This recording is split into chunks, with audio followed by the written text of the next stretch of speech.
In the tranquil Hoàng Kiều village, the La family held a respected, comfortable position, though not as grand as the wealthy in the county town. Decades ago, La Đinh, a decorated military officer, returned home after sustaining a leg injury in battle. The imperial court's generous compensation allowed him to build a grand home and acquire fertile land, marking their status in the village. La Đinh, once a fierce warrior, had become a quiet man after his injury, finding solace in simple village life. He spent his days playing chess and reminiscing with old men, while his wife, Vong Thursday Noyet, gathered with other women, sharing embroidery and discreetly boasting about their eldest daughter, La Lan, who had married into a prestigious family and was moving to the capital. Their youngest daughter, La Phu, was the family's darling, cherished by all. She attended a private school in town, where her intelligence and beautiful handwriting were initially praised. Her literary talents showed promise, indicating a sharp mind and artistic spirit. However, as she blossomed into a young woman, her exquisite beauty began to draw unwanted attention. The lingering gazes from male students grew uncomfortable, eventually making even the teacher uneasy. Understanding the societal constraints placed upon women, her mentor gently suggested she cease her studies. There was no path to officialdom for a woman, he explained. It was better to preserve her reputation and await marriage. La Phu, though regretful, accepted her fate. Yangzhou's autumn was mild and pleasant, with clear skies and pale clouds drifting above golden rice fields. This particular day found La Phu and her friends, free from household chores, gathered by the village stream. They splashed water, their laughter echoing through the air, enjoying the last vestiges of summer's playfulness before the sun grew too intense. As the sun climbed higher, casting a warm, strong glow, the girls retreated to the shade of willow trees by the bank. Spreading their embroidered cloths, they settled down to chat and continue their needlework. Their conversations, as always, circled back to La Lan, La Phu's elder sister, who was about to embark on an exciting journey to the bustling capital city. The capital, to these young women who had never left their village, was a place of magnificent palaces and bustling streets, where people wore splendid attire and glittering hairpins. They imagined silk as thin as clouds, and nights as bright as day, filled with endless wonder. La Phu listened quietly, the capital a distant dream, a place she never imagined reaching. Suddenly, a cry broke the peaceful afternoon. "Look, a carriage!" All heads under the willow tree snapped up. Indeed, a magnificent carriage with blue curtains, its body gleaming, approached the village path.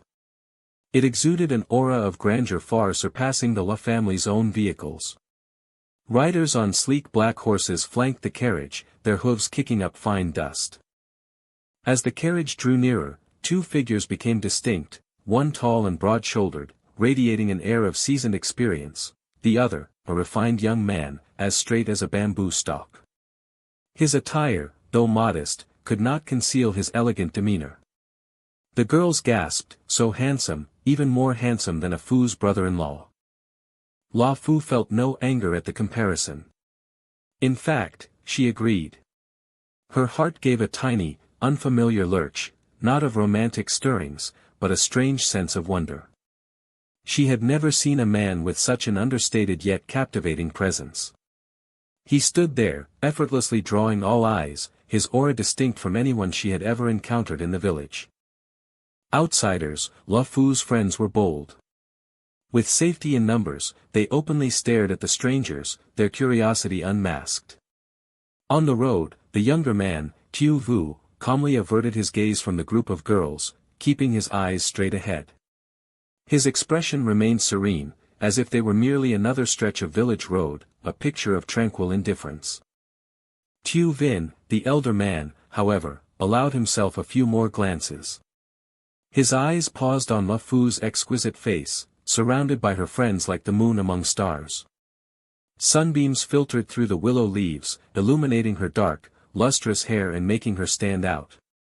Recalling a security report, he leaned in, whispering to his son. "They say the beauty of the youngest Miss La is renowned for dozens of miles around." "I fear she is the one," Tu Vin murmured. Tu Vu, still looking straight ahead, responded calmly, "Father, please be discreet. We wouldn't want people to accuse you of impropriety." Vin nearly choked. His son had just subtly reprimanded him. Feigning seriousness, Vin reined in his horse a few strides away from the girls. Dismounting, he clasped his hands towards them. "I am from the capital," he announced, his voice clear but not arrogant. "I've come to this esteemed village seeking my old friend, Gwyn. If any of you know his residence, please kindly show us the way. Many thanks." Upon hearing this, the girls simultaneously turned their gazes to Fu, who sat in their midst, stunned. Her father, Gwyn, had a friend from the capital. This was utterly bewildering. Following their collective gaze, Vin, almost certain of her identity, offered an even warmer smile. "And this young lady must be..." Partly willing, partly urged by her friends, Fu rose, smoothing her skirt. Her palms unconsciously tightened. Her gaze quickly swept over the father and son, one bearing the air of a seasoned general, the other refined like a scholar. "My father is also named Gwyn," she replied, her voice clear despite her slight unease. "But he has never mentioned knowing esteemed guests such as yourselves. Are you certain you seek my father?" Vu, hearing her words, dismounted with a fluid movement. He stood silently beside his horse, one hand on the reins, eyes slightly lowered, a picture of elegant restraint. Vin understood his son's subtle respect for proper etiquette. He then turned back to Fu, his voice resonating with a deeper truth. "My old friend and I met on the battlefield," Vin explained, his tone earnest. "Later, he was injured and returned to his hometown, leaving him with a limp. Is your esteemed father such a man?" The surprise in Fu's eyes was her unspoken answer. Her heart quickened. Her father's leg injury was a detail few outsiders knew. This man knew everything, proving his claim. "If you are indeed the daughter of my old comrade, please, young niece, lead us to your home," Vin requested, dismounting his own horse, preparing to walk alongside her into the village. The autumn breeze gently stirred the willow branches, and the stream's ripples reflected the clear sky. Fu stood there, gazing at the unfamiliar carriage and the enigmatic father and son. A strange mix of curiosity and unease stirred within her. Her father had never mentioned a friend from the capital, yet here they were, a luxurious carriage and distinguished guests, seeking him out in their quiet village. She glanced at her friends, their eyes bright with excitement. Taking a deep breath, Fu nodded. "Please follow me." She stepped forward, her familiar steps on the village path suddenly feeling profoundly different.